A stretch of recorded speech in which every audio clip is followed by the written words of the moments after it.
नमस्कार दोस्तों, स्वागत है आपका। आज इस वीडियो में हम व्यंजन के आगे वाले भाग को पढ़ेंगे। जैसा कि हमने कल स्वर और व्यंजन पढ़े थे, आज व्यंजन का जो बाकी बचा हुआ भाग है उसको पढ़ लेते हैं। देखिए दोस्तों, जैसे व्यंजन प्राणत्व के आधार पर या सांस की मात्रा के आधार पर व्यंजनों की दो श्रेणियां हैं, जो है अल्प प्राण और महाप्राण। ठीक है दोस्तों, अब इन्हें देख लेते हैं। अल्प प्राण जिन ध्वनियों में या जिन ध्वनियों के उच्चारण करने पर मुख से निकलने वाली वायु की मात्रा कम होती है, वे अल्प प्राण व्यंजन कहलाते हैं। देखिए दोस्तों, अल्प प्राण का मतलब है, अल्प मतलब कम, प्राण का अर्थ तात्पर्य यहाँ वायु से है, मतलब कम वायु। इसके नाम में ही इसका अर्थ छुपा है। अल्प मतलब कम, थोड़ा, और प्राण का मतलब यहाँ वायु से है, हवा से है, मुंह से निकलने वाली वायु से है।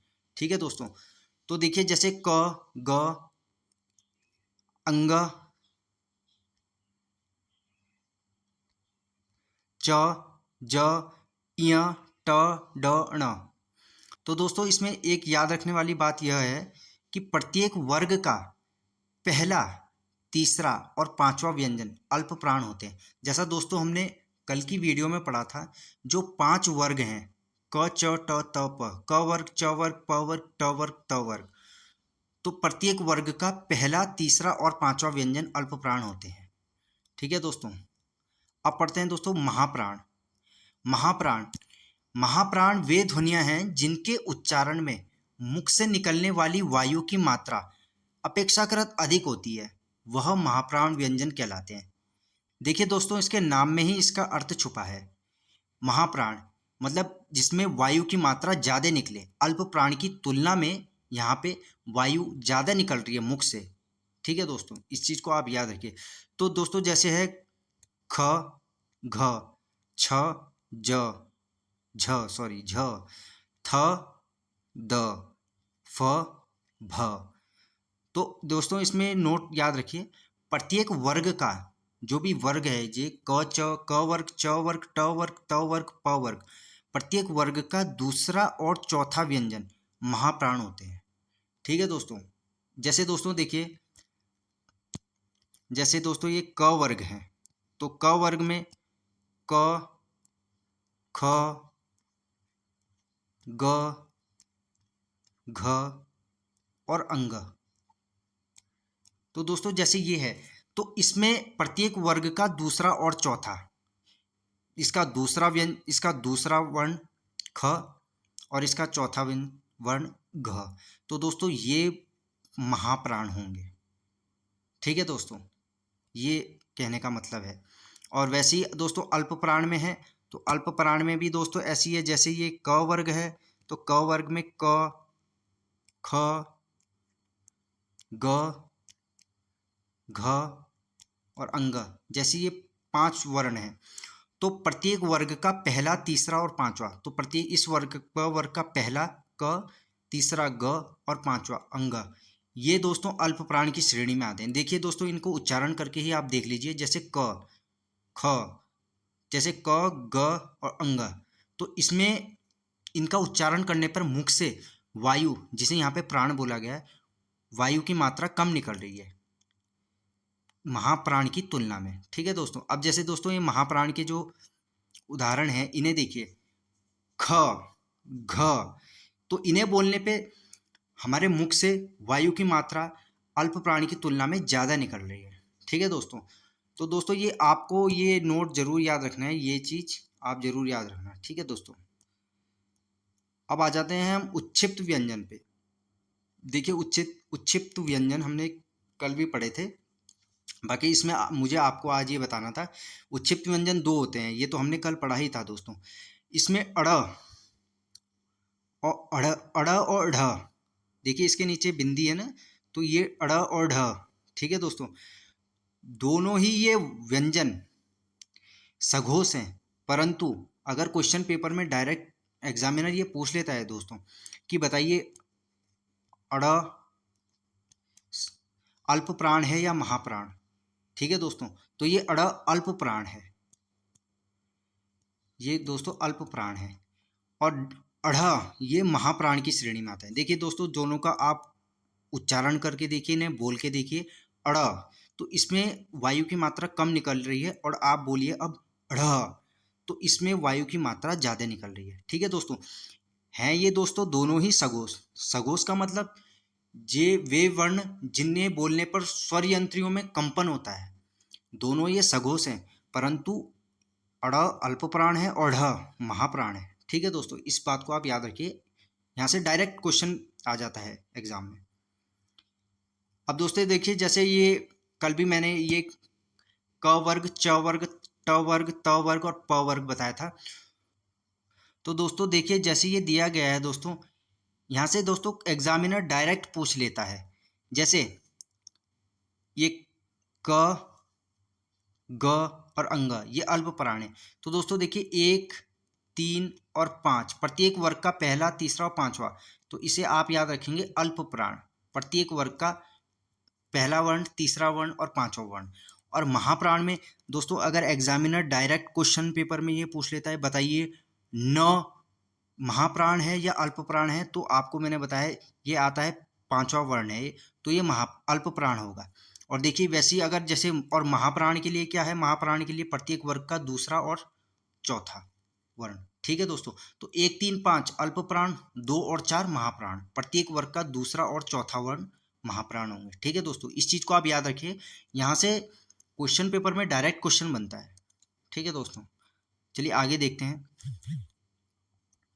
अब है दोस्तों, ये मैंने कुछ क्वेश्चन दिए हैं जो मैंने कल स्वर और व्यंजन का चैप्टर कराया था, तो आज उस बेसिस पे मैं ये क्वेश्चन यहाँ पे करा रहा हूँ, तो आप इनको देखिए। निम्न में से कौन सा वर्ण सघोष है? तो देखिए दोस्तों, जैसे मैंने कल की वीडियो में बताया था कि प्रत्येक वर्ग का पहला और दूसरा वर्ण अघोष होगा। देखिए मैंने आपको कल शॉर्ट ट्रिक भी बताई थी, अघोष। तो जैसे क वर्ग, च वर्ग, ट वर्ग, त वर्ग, प वर्ग का, तो अघोष आगे के दो, पहला वर्ण और दूसरा वर्ण अघोष होंगे। और सघोष में होगा दोस्तों तीसरा, चौथा और पांचवा वर्ण, ये सघोष हो गए। ठीक है दोस्तों, तो इसमें दोस्तों बताइए कि निम्न में से कौन सा वर्ण सघोष है?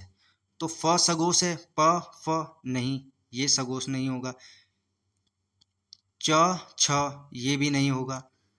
क ख ग ये होगा। ट ये नहीं होगा। ठीक है दोस्तों, तो इस चीज को आप देखिए, जैसे सघोष बोला है उसने, तो क ये ग क वर्ग का है, तो क वर्ग का पहला क, फिर ख, फिर ग, क्योंकि दोस्तों देखिए अघोष पहले के दो अघोष। ठीक है दोस्तों, बाद के तीन, तीसरा, चौथा और पांचवा वर्ण सघोष होगा। ठीक है दोस्तों, अब है दूसरा क्वेश्चन। निम्न में से कौन सा नासिक्य व्यंजन है? देखिए दोस्तों, जैसे मैंने आपको कल बताया था कि प्रत्येक वर्ग का पांचवा वर्ण नासिक्य व्यंजन है होगा। जैसे दोस्तों देखिए क वर्ग में है क, ख, ग, घ और अंग, तो ये जो अंग है दोस्तों ये नासिक्य व्यंजन होगा प्रत्येक वर्ग का। जैसे च वर्ग है दोस्तों, तो च, छ, ज, झ और य, तो दोस्तों ये जैसे जो ये पांचवा व्यंजन है, ये पांचवा वर्ण है, यही नासिक्य व्यंजन होता है। ठीक है दोस्तों, तो अब इसमें से आप देखिए क ख ग घ ये नहीं होगा। प फ ब ये भी नहीं होगा दोस्तों। द त थ द ये भी नहीं होगा दोस्तों। अण ये होगा दोस्तों। देखिए दोस्तों, ये है ट वर्ग का, ट, ठ, ड, ढ और अण। ये देखिए दोस्तों, ये ट वर्ग का पांचवा व्यंजन है, ट, ठ, ड, ढ, ण, ये है दोस्तों। ठीक है दोस्तों, इस चीज को आप याद रखिए। निम्न में से कौन अर्धस्वर है? देखिए दोस्तों, मैंने ये कल बताया था कि अर्धस्वर कौन कौन से हैं। ठीक है दोस्तों, ये देखिए त अर्धस्वर नहीं, ये नहीं होगा। ब नहीं, ल नहीं, ये भी नहीं। व अर्धस्वर होगा। देखिए दोस्तों, मैंने कल बताया था जो अंतस्थ व्यंजन है, जो अंतस्थ व्यंजन है वो चार हैं, य, र, ल और व। देखिए दोस्तों, ये चार अंतस्थ व्यंजन है, य, र, ल, व, और इसमें य और व ये दोस्तों दोनों अर्धस्वर कहलाते हैं। ठीक है दोस्तों, तो यहाँ पे जैसे दिया है वह ये अर्धस्वर होगा। देखते हैं दोस्तों अगला क्वेश्चन, निम्न में से कौन सा उत्क्षिप्त व्यंजन है? तो उत्क्षिप्त व्यंजन दोस्तों जैसे मैंने ऊपर बताया है, उत्क्षिप्त व्यंजन दो है, बताइए आप कौन सा है? ढ नहीं, ये नहीं होगा। ये भी नहीं होगा। ज्य ये भी नहीं होगा। अड़, देखिए दोस्तों इसके नीचे बिंदी है, तो ये होगा उत्क्षिप्त व्यंजन, अड़ और अढ़, अड़ और ढ। ठीक है दोस्तों, तो ये उत्क्षिप्त व्यंजन की श्रेणी में है। देखते हैं दोस्तों नेक्स्ट क्वेश्चन, निम्न में से कौन सा ऊष्म व्यंजन है? देखिए दोस्तों मैंने जैसा आपको कल की वीडियो में पढ़ाया था, ऊष्म व्यंजन वे व्यंजन हैं जिनको बोलने में या जिनके उच्चारण में संघर्ष या मुंह में घर्षण पैदा हो, वे ऊष्म व्यंजन कहलाते हैं। ठीक है दोस्तों, और इनकी संख्या 4 बताई थी आपको, अगर आपने कल की वीडियो देखी है तो उसमें ऊष्म व्यंजन की संख्या 4 बताई गई थी। तो बताइए दोस्तों इसमें से कौन सा व्यंजन ऊष्म व्यंजन है? ए नहीं होगा। न ये भी नहीं है। अक्ष नहीं, ये संयुक्त व्यंजन है। श, देखिए दोस्तों ये श ऊष्म व्यंजन में आता है। ऊष्म व्यंजन में देखिए दोस्तों ऊष्म व्यंजन 4 हैं, श, श, श और ह। ठीक है दोस्तों, ये 4 दोस्तों ऊष्म व्यंजन है। ठीक है दोस्तों, इसको याद रखिए। तो दोस्तों आज के लिए इतना ही, मिलते हैं नेक्स्ट वीडियो में। Thank you.